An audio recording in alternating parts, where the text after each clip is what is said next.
Continuaremos con los hechos que antecedieron la revolución.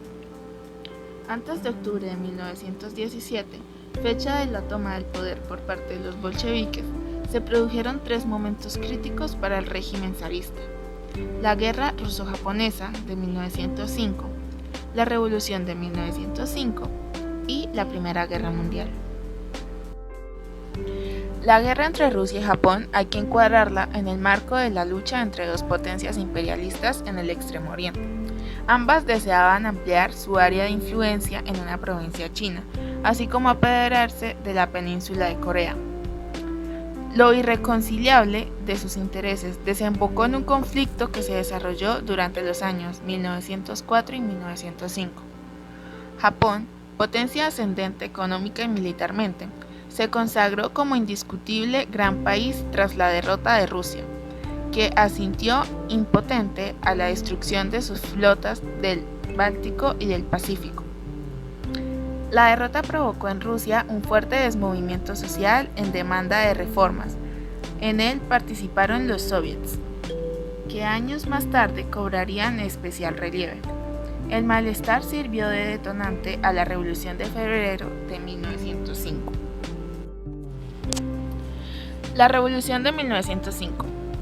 El estallido revolucionario de 1905 sirvió de precedente y referente al de 1917. Fue fruto del malestar que provocó la crisis económica que azotaba a Rusia, crisis de subsistencias y desempleo, y del descontento causado por la derrota militar frente a Japón. Entre 1901 y 1903, la crisis de extensión internacional azotó a Rusia para que entonces había alcanzado cierto grado de industrialización. Se sucedieron manifestaciones y huelgas, especialmente en la región Bakú, rica en pozos de petróleo. La inestabilidad se prolongó durante todo 1905. En comparación con la revolución de 1917, la mayoría de las fuerzas políticas que se vieron implicadas no pretendían destruir el zarismo, tan solo denunciaban el mal gobierno y solicitaban la incorporación de reformas políticas. El hecho que desencadenó el proceso revolucionario ocurrió el 9 de enero de 1905, cuando una muchedumbre desarmada, compuesta por obreros, campesinos, mujeres y niños, dirigida por el Pope Gapón, posible confidente de la policía y colaborador del régimen, se encaminó hacia el Palacio de Invierno, residencia del zar en San Petersburgo. Pretendía hacerle llegar una serie de peticiones: convocatoria de una asamblea constituyente, mejoras salariales, jornada de 8 horas, libertad de sindicación, etc. Por respuesta, obtuvieron una violenta representación que se saldó con más de 1000 manifestantes muertos. Este acontecimiento ha pasado a la historia con el nombre del Domingo Sangriento. La reacción de los habitantes de San Petersburgo se materializó en una oleada de protestas, acompañada en la paralización del sistema productivo como consecuencia de las huelgas y motines. En San Petersburgo y Moscú surgieron las primeras asociaciones de obreros y campesinos, los soviets, también conocidos como comités obreros. Ante esta aluvión de protestas, el zar se vio obligado a transigir e hizo algunas concesiones, que se reconocieron en un manifiesto imperial emitido en octubre de 1905. No obstante su aparente fracaso, la acción de 1905 tuvo repercusiones de gran relevancia, que sirvieron de ensayo a los acontecimientos de 1917. Como consecuencias de esta revolución, tenemos, en políticas, la concesión de libertades cívicas, la extensión del derecho al voto a todas las clases, es decir, al sufragio universal, la creación de una Duma, parlamento o asamblea, con poderes legislativos, elegida democráticamente, con lo que la monarquía teóricamente pasaba a ser absoluta a constitucional. La autocracia daba paso a una cierta democracia. En consecuencias económicas y sociales, la sucesión del MIR al que habían quedado vinculados los campesinos a raíz de su emancipación en 1861, y el reparto de las tierras comunales divididas en lotes entre los campesinos sin propiedades. En la práctica, estas reformas fracasaron debido a que muchos pequeños campesinos vendieron sus tierras a grandes terratenientes y emigraron a las ciudades, con lo que la concentración de la propiedad de tierra se acentuó. La burguesía vio parcialmente satisfechas sus aspiraciones con las reformas, pero los socialistas las consideraron totalmente insuficientes. La Primera Guerra Mundial. En 1914, Rusia entra en guerra formando parte de la Triple Entente, enfrentada a las potencias centrales. La deficiente preparación de su ejército, mal armado, instituido y organizado, fue causante de las tempranas y severas derrotas frente a Alemania, que le condujeron a fuertes pérdidas territoriales, materiales y humanas. De los 15 millones de soldados, 5 millones murieron. En la retaguardia, el desabastecimiento, el desbarajuste de la red de transportes y la inflación crearon un gran malestar. En 1916 se inició una huelga general en San Petersburgo. Para obligar a los obreros a volver al trabajo se recurrió al ejército, pero los soldados se negaron a reprimir a los trabajadores y los defendieron contra la policía.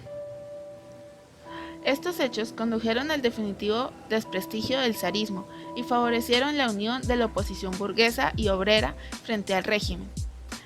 El conflicto sirvió para organizar a los soviets y dar un mayor relieve y actividad a los bolcheviques liderados por Lenin. Continuamos con la toma del poder por parte de los bolcheviques. En el periodo comprendido entre febrero y octubre de 1917 tuvieron lugar dos revoluciones.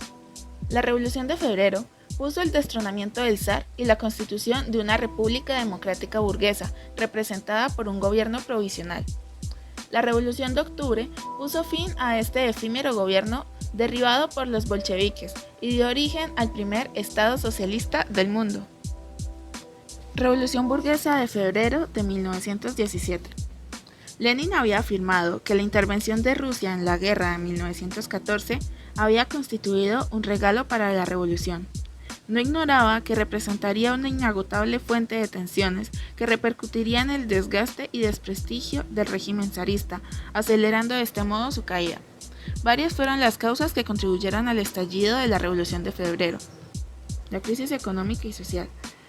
La guerra acentuó la crisis en la que estaba sumida Rusia, que contaba con 14 millones de soldados movilizados, el desabastecimiento del ejército y de las ciudades, el incremento de los precios y la escasez de materias primas como consecuencia del disloque de los transportes, provocaron un enorme descontento tanto en el frente como en la retaguardia. La crisis militar del ejército ruso en la Gran Guerra. Las tropas del zar, mal alimentadas, deficientemente equipadas, dirigidas por oficiales incompetentes e integradas en su mayoría por campesinos reclutados en contra de su voluntad, sufrieron sistemáticas derrotas de manos de los alemanes. La desmoralización cundió entre los soldados y las deserciones estuvieron a la orden del día alentadas por la propaganda bolchevique. La monarquía zarista, representada por Nicolás II, estaba en realidad en manos de su esposa, la zarina, y su consejero, el monje Rasputín. Ante este hecho, los miembros más progresistas del Parlamento intentaron buscar una vía democrática a la crisis. El inmovilismo del zar y de sus reaccionarios colaboradores hizo fracasar la vía reformista y alentó a la revolucionaria. La revolución comenzó tras la manifestación del 13 de febrero en San Petersburgo, cuyo lema se resumía en pan y paz. El 25 estalló una huelga general que pronto se extendió a otras ciudades. El 26 se produjeron motines en los cuarteles. Las tropas se negaron a disparar contra los huelguistas y se sublevó la guarnición de Moscú, constituyéndose un soviet de soldados, obreros y campesinos. El 27 de febrero se constituyó un gobierno provisional, presidido por el príncipe Lvov, con Kerensky como ministro de Guerra y de Justicia. Nicolás II, que se había trasladado al frente para dirigir las tropas, abdicó el 3 de marzo, falto del apoyo con el ejército. Con la abolición del zar en Rusia, se estableció una república que puso fin a la dinastía Romanov, que había estado gobernando el país desde hacía 300 años. El gobierno provisional, integrado por liberales burgueses y socialistas moderados, tomó las riendas del Estado, intentó gobernar desde las premisas políticamente moderadas y hacer de Rusia un país democrático al estilo occidental. La Revolución de Octubre interrumpiría este proceso. Hablaremos un poco sobre el gobierno provisional.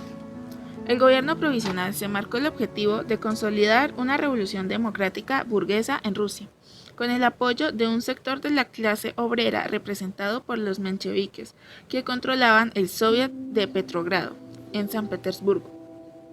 El experimento fracasó por varios motivos. La decisión de continuar con la guerra, lo que impidió la celebración de elecciones, la debilidad de la burguesía y su temor a ser desbordada por otros sectores más radicales, lo que impidió acometer las esperadas reformas. La presión de los soviets, que buscaban un modelo de sociedad distinta a la burguesa. Como consecuencia de lo dicho, ausencia de las reformas y continuación de la guerra, la crisis política se agravó, propiciando el ascenso de la oposición revolucionaria bolchevique como alternativa de poder. Este hecho fue expuesto con claridad en las tesis de Abril, obra en la que Lenin, líder de los bolcheviques, defendía la consigna de todo el poder para los soviets. Para él, era el momento de dar por concluida la revolución burguesa y abrir paso a la revolución socialista centrada en los siguientes objetivos: la supresión del régimen parlamentario burgués, la nacionalización de la banca privada, la supresión de la propiedad privada de los medios de producción y la creación de una república de soviets. Una oleada de protestas contra la guerra llevó a la dimisión de Lvov, que fue sustituido por Kerensky como jefe de gobierno provisional. La derrota del ejército en Riga agravó la situación de desprestigio del gobierno y el jefe de ejército ruso en general, Kornilov, intentó en agosto reducir la situación por medio de un golpe de Estado y la instauración en Rusia de una dictadura militar. El fracaso de estas intenciones no dejó dudas sobre la debilidad del gobierno de Kerensky, que tuvo que recurrir a la ayuda de los soviets para abordar una maniobra involucionista. Revolución Soviética de octubre de 1917. El creciente protagonismo de los soviets creó en Rusia una dualidad de poderes. Uno, el legal, encargado en el gobierno provisional. Otro, que era real, el de los soviets, liderados por Lenin. Estos, tras la constitución de un comité militar revolucionario, planearon la insurrección armada contra el gobierno de Kerensky. La caída del gobierno provisional se consumó tras el asalto al Palacio de Invierno en San Petersburgo el 25 de octubre de 1917. La noche del 24, los soviets se habían apoderado de los puntos estratégicos de la capital: la central telefónica, estaciones de ferrocarril y edificios oficiales. El crucero Aurora, anclado en el puerto, bombardeó el palacio, sede del gobierno. Todos sus componentes fueron detenidos, salvo Kerensky, que logró huir. Inmediatamente se constituyó un consejo de comisariados del pueblo, formado por los bolcheviques y presidido por Lenin, que sustituyó al gobierno derrocado. La revolución soviética había triunfado.